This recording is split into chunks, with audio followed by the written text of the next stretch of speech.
They say your nightmares can't hurt you, that they can't get to you, that they aren't real. But what if your nightmares were real? Could you face them? And what if you didn't have a choice? If you were backed into a corner and forced to face the things that haunt you, could you fight back? Or would you succumb to them? Little Nightmares poses this question through its expertly paced story and gameplay, which shows us the progression of how we deal with the nightmares of its world. Initially, we flee, and we try our best not to confront the things that want to kill us, or worse, until we finally have enough and face the things that were once unbeatable. Little Nightmares is honestly one of my favorite games of all time, one I think of regularly throughout my life, ever since beating it that very first time. From its environment and creature design, to its soundtrack and themes, all are meticulously crafted to drive home its experience. With its sequel just after arriving, I thought it would be a good time not only to re-emerge from my YouTube hibernation, but also to talk about this tiny masterpiece of a game. So sit back, relax, as I break down the game's stories, characters, and themes. My name is Tarsier, and this is For the Love of Little Nightmares.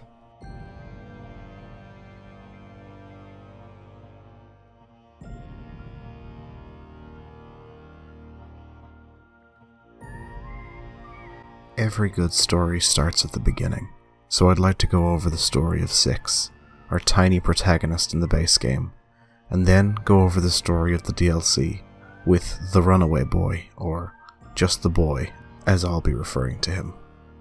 Little Nightmares begins with Six waking up from a little nightmare of her own about the game's main antagonist known only as the Lady. This lady wears what looks like a geisha mask, and while we aren't sure why just yet, Six seems absolutely terrified of her.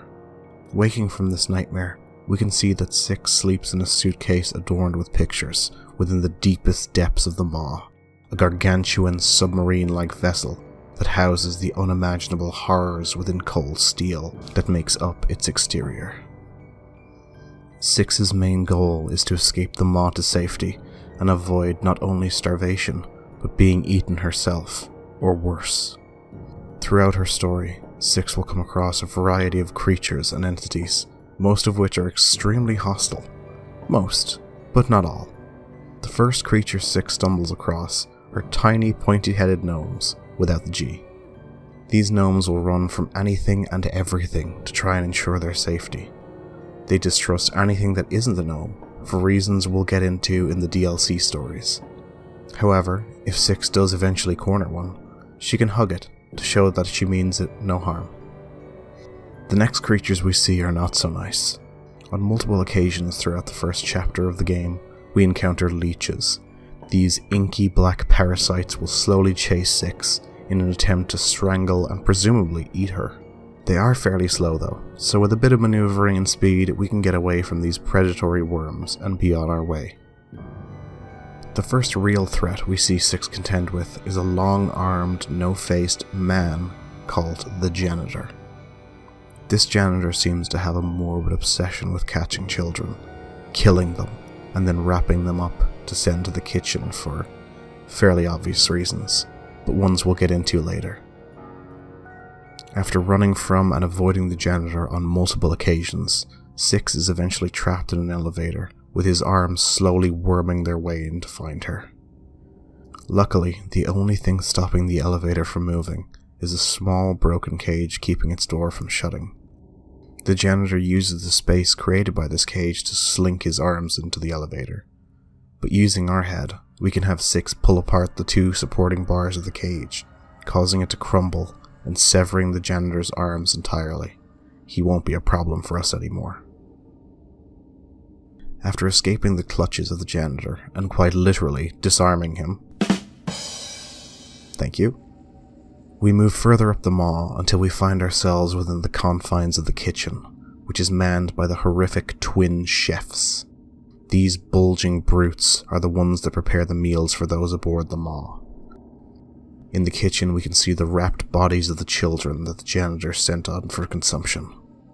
We will have to avoid the chefs at all costs, as despite looking slow, they move incredibly quickly, and would love to add Six to one of their vile dishes. After solving some intense puzzles and avoiding the clutches of the chunky cooks, including sneaking on the rafters above the kitchen and stealing a key from one of the chefs themselves, the last we see of the kitchen is the chefs desperately chasing after Six, which, thankfully, she is able to escape from, and ends up on the outside of the maw as it breaches the sea. Here we see an ensemble of gluttonous guests boarding the colossal vessel from a nearby ship. The maw seems to only rise to the surface in order to allow more guests on board. But for what purpose? There's only one way to find out. Six climbs the ladder on the exterior of the maw in order to get closer to its peak and find out what this repugnant herd is here for. The guests that visit the maw seem to attend an endless banquet, headed by the lady that Six saw in her nightmare at the beginning of the game. These guests gorge themselves to the point of blowing up to massive proportions. They don't seem to care what's placed in front of them, and will happily consume Six if she gets too close. Not only that, but they seem to want to eat Six over any other food source, most likely because she's alive. Six will have to dash through various dining halls full of these ravenous patrons as they crawl over tables and on the floor in an attempt to eat our tiny protagonist. Honestly, this part of the game was the most unnerving for me. Seeing these gluttonous monsters clamber over each other to eat a living child sends shivers down my spine. Eventually, after avoiding the gnashing jaws of the guests, Six finds herself in the ladies' quarters. The masked geisha seems to be the one in charge of everything happening in the maw. All the things that have happened on this cursed tanker happen by her decree. However, before Six can face the masked villain, her stomach wrenches in pain. Her hunger has returned, and there seems to be nothing edible in sight. Luckily, as she makes her way forward, a friendly gnome notices her hunger and offers her nourishment. Six, in either an act of pure evil or pure ravenousness, elects not to eat the food the gnome offers, but the gnome itself. Maybe Six has succumbed to the same vile hunger as the other guests aboard the maw. After venturing into the recesses of the ladies' quarters, Six finds a small mirror in perfect condition. This is significant, as throughout the maw we can see many broken mirrors. These are broken by the lady, as she seems to truly detest her own reflection. This is her only weakness, her vanity. Maybe she doesn't want to see the monster in her reflection staring back at her. Stepping back into the intimidating hall that she passed to find the mirror, Six finds the lady waiting for her. She uses the mirror to show the lady her monstrous reflection, all while avoiding her deadly grasp. After forcing the lady to witness her own appearance, the mirror eventually shatters, and the lady is left beaten on the ground. Six walks to her slowly, and once more succumbs to her hunger, devouring the faceless lady and absorbing her incredible power. Six has beaten the ruler of this place, and now she will have no issue leaving this accursed floating coffin. In the final scene of the base story, we see Six slowly walking through the dining room filled with the ravenous cannibal patrons that are still gorging themselves. As Six walks past them, they try to grab at her, still wanting a live meal. However, the power that Six has absorbed from the lady has made them the meal instead. Six absorbs the very life force from the guests as she passes by them. Presumably this is what the lady had planned to do as well. When Six reaches the end of the dining hall, a door opens, revealing a stairway to the exit, with sunlight peering through it. Six makes her way up the steps and finally escapes the maw, much to the fascination of the few surviving gnomes. This is the end of Six's story for now, but it's not the only story we get to experience aboard the maw. So let's rewind back, before we take control of Six, to a boy waking up from his own little nightmare. The story of the runaway kid, the runaway boy, or just the boy as I'll be referring to him, takes place over 3 chapters known as The Secrets of the Maw, and chronologically, his story seems to begin just before Six awakens within the maw. In the first chapter, his story begins with him waking from a nightmare where he's being dragged under the water by some unknown entity. When he awakes, he finds himself in the same prison that Six finds herself in later in the game, escaping the room full of other sleeping children, protected by a now faulty electric fence. He sees another child attempting to flee, only to be caught by the janitor. He carefully makes his way lower as he spots another child, attempting to escape as well. The boy follows this other escapee, and leaves the confines of the prison to end up in an area we have yet to see, known as the Depths. Following the trail of the girl through the depths, we eventually find her flashlight lying on the ground. It's safe to assume she was either killed by the abundance of leeches or something else. The boy takes the flashlight in order to progress further into the depths and hopefully find a way out of it. As he gets deeper into the depths of the maw, we can see a substantial amount of flooding. However, these waters are not uninhabited. It is here we meet the first real obstacle in the boy's path, an aquatic entity known as the Granny. This elderly evil is what the boy's nightmare at the beginning was about, and she will attempt to drag our small boy under the water and presumably devour him.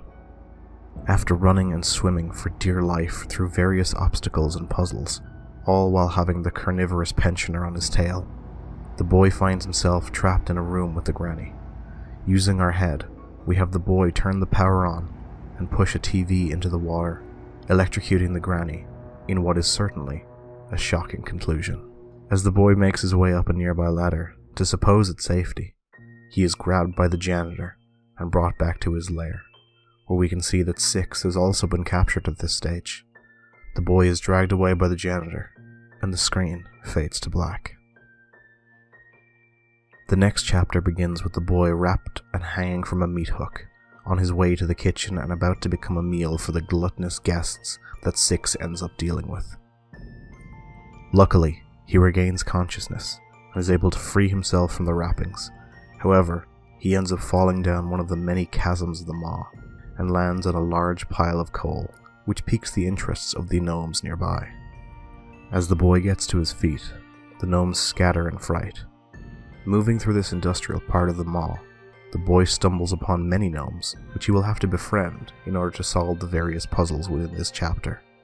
This was my favorite of the 3 DLCs, as seeing our boy working alongside the tiny gnomes throughout various rooms and puzzles brought such a smile to my face. I mean, look at them, they're so cute. Our main goal to escape this part of the maw is to get the giant furnace running. However, it would need a substantial amount of coal shoveled into it in order to work properly. Far more coal than our little boy could possibly do himself. With this knowledge in hand, we scour the rest of the floors in order to find more gnomes to power the furnace.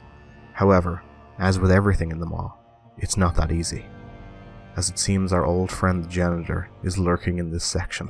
Maybe he found out we'd escaped, maybe he was looking for the gnomes. Either way, he's here, and we will have to tread very lightly in order to avoid him.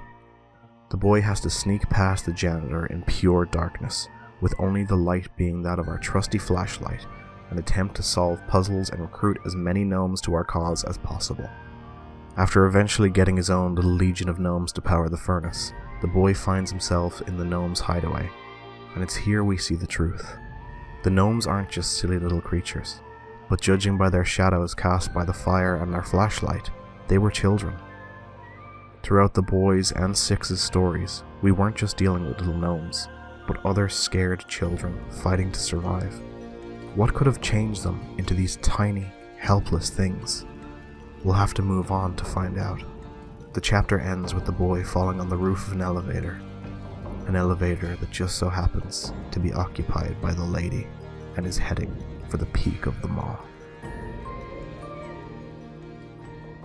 In the third and final chapter of the boy's story, we see him climb up the elevator shaft into the personal residence of the lady. This decadent housing is a stark contrast to the cold and harsh rooms of the rest of the maw, and seems almost cozy in an unsettling way. We will have to sneak past the lady herself and figure out a way to escape this place to safety. Moving forward, the boy finds a room with a statue and several spots on the floor for other statues. This seems to be his way out, so we'll have to find the other statues to unlock the door to freedom. The first obstacle in our way seems to be connected to a strange light projector on the top floor. We move the projector until it blinds the 3 watchful eyes and allows us into the room to the right. After solving another short memory-based puzzle, we obtain our first statue. However, upon picking up this statue, we're faced by another of the Medusa-like eyes found within the maw. If it catches the boy in its gaze, it will turn him to stone, so we'll have to be careful to avoid it. After making our way past the eye and back to the statue room, we slot the first into the floor, raising its platform and getting us 1 step closer to freedom. Next, we will have to solve a simple puzzle by slotting books in the right order and unlocking a secret bookcase door, wherein lies a fake statue. We will have the boy use this statue to safely take the real one in a nearby room, Indiana Jones style. Upon slotting this statue into its designated spot, we are only 1 statue short. When the boy enters the room we've been using as a hub, the lights have all gone dead, and small shadowy figures run through the darkness.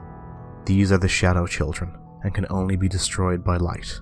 Luckily, our boy is still armed with his trusty flashlight, and after taking the key the lady was protecting, makes his way through the last obstacle to obtain the final statue and be free of this cursed place. After slotting the last statue in its place, the door opens, and the boy prepares to make his final escape. Creeping through the dark halls, we stumble upon the lady, looking at an intact mirror at her reflection. Here we finally see what she was hiding under the geisha mask, and see that despite her vanity, she is just as monstrous as every other resident of the maw. As the boy attempts to sneak past the lady in this moment, the floor creaks, and she's alerted to his presence. We attempt to run and flee from the now enraged lady, only to be caught, and, in another sad reveal, see our boy turned into a gnome. It seems the lady is the source of children being turned into them. Changed, but not ready to give up, we move our now gnomified boy down the residence and past the guests that are now on the ship, until we find ourselves in an all too familiar room, with the boy now ready to offer food to 6 who will instead eat him. A heartbreaking end to an unfortunate boy. The final thing we see after the credits is a TV flashing from static to the figure of a long, thin man. But that will be a story for another video. We've gone over the story of 6 and the boy, as well as spoken about the various creatures and entities aboard the maw. Next, I'd like to speak about some of the most prominent themes present throughout the stories of Little Nightmares. Hunger is one of, if not the biggest theme found throughout 6's story and the boys. Throughout the maw, we see a variety of creatures that want to eat our protagonists: the leeches, the granny, the guests, and even the lady, though hers in a less physical sense. Not only that, but 6's hunger plays a vital role in her story. She is seen getting hunger pains in a few scenes throughout the story. This starts off innocently enough, first with a child giving her table scraps out of pity, then with her being captured by the janitor while trying to eat the food he left as a trap. But as her hunger grows, she elects to eat a live rat, then an unfortunate gnome, and finally, the lady. 6's hunger becomes all-consuming as she passes the guests that try to eat her. In this world, she's become the victor, but at what cost? Is she really better than those she fought against? It's no coincidence that the original title for Little Nightmares was Hunger, and while I much prefer the name it has now, Hunger would have been very on the nose. Vanity plays a smaller but vital part of the story of the maw itself. We see the lady, the one in charge of the maw, covers her face and destroys almost every mirror aboard the maw. The janitor's face is peeled back, the cooks have to wear masks, and the guests on board are disgusting, and some even wear masks themselves. This is in contrast to the children aboard the maw, who are not deformed monsters, but regular children. They are kept in cages and consumed, killed, or turned into faceless creatures. The lady is trying to make it so that she is the last beautiful thing left in the world of Little Nightmares. But even then, we know that under her mask, she is just as vile and monstrous as every other creature aboard the vessel. And finally, to end on a slightly lighter note, the final theme I'd like to speak about is hope. Little Nightmares is a bleak, twisted, and scary game, but even in the cold steel walls of the maw, hope exists. The hope to escape, to survive, to feel safe, and to work together. Even in the darkest of places, hope can create a spark that becomes a roaring fire and allows us to overcome obstacles that we once thought were impossible. And while I'm speaking about the game, I also mean it in real life. Keep pushing on. I believe in you.